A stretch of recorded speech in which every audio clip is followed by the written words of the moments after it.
আসসালামু আলাইকুম। বাংলাদেশি হোটেলগুলোতে সকালবেলা নান বা পরোটার সাথে চিকেনের একটা কারি সার্ভ করা হয়, যেটাকে হোটেলগুলোতে চিকেন স্যুপ বলা হয়ে থাকে। আজকে আমি এই বাংলাদেশি হোটেল স্টাইলের চিকেন স্যুপ রেসিপিটা আপনাদের সাথে শেয়ার করছি।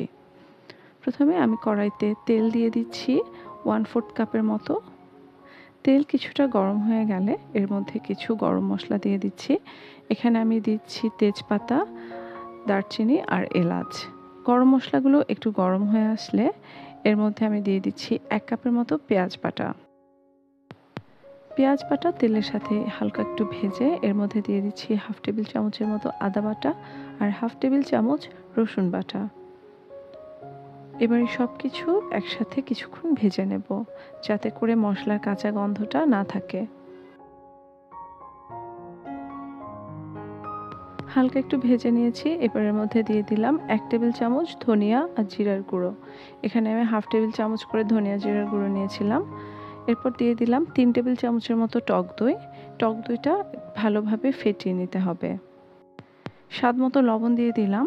এবার দিয়ে দিচ্ছি 3 চামচের মতো টমেটো পিউরি। এই টমেটো পিউরিটা অপশনাল, তবে আমার কাছে দিলে ভালো লাগে, তাই আমি এটা ব্যবহার করলাম। মশলাটা আরেকটু ভালোভাবে কষিয়ে নেওয়ার জন্য আমি 5 মিনিটের মতো এটাতে ঢাকনা দিয়ে রাখবো। প্রায় 6-7 মিনিট পরে আমি ঢাকনাটা তুলে নিলাম।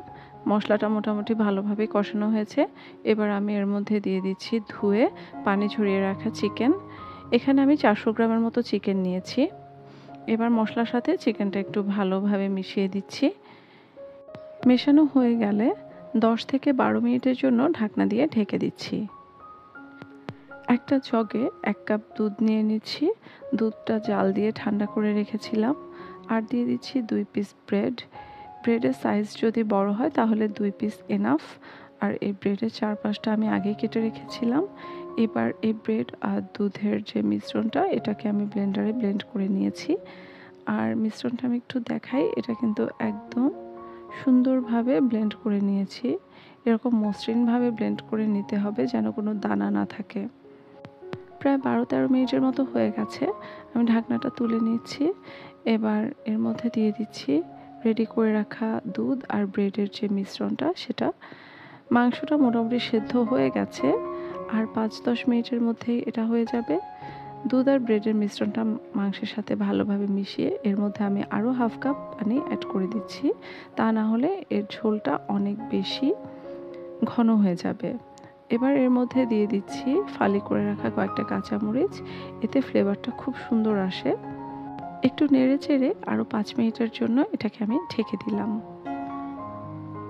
5 মিনিট পরে ঢাকনাটা তুলে নিচ্ছি। এবার এর মধ্যে দিয়ে দিচ্ছি 1 টেবিল চামচের মতো ঘি, আর দিয়ে দিচ্ছি কয়েক ফোঁটা কেওড়া জল। ঘিটা শেষে ইউজ করার কারণ হচ্ছে এতে করে ঘিয়ের পুরো স্মেলটা মাংসের সাথে পাবেন। আর কেওড়া জলটা ইউজ করলে হোটেলের মাংসের এক্স্যাক্ট ফ্লেভারটা পাবেন। আমার চিকেন স্যুপ রেডি হয়ে গেছে।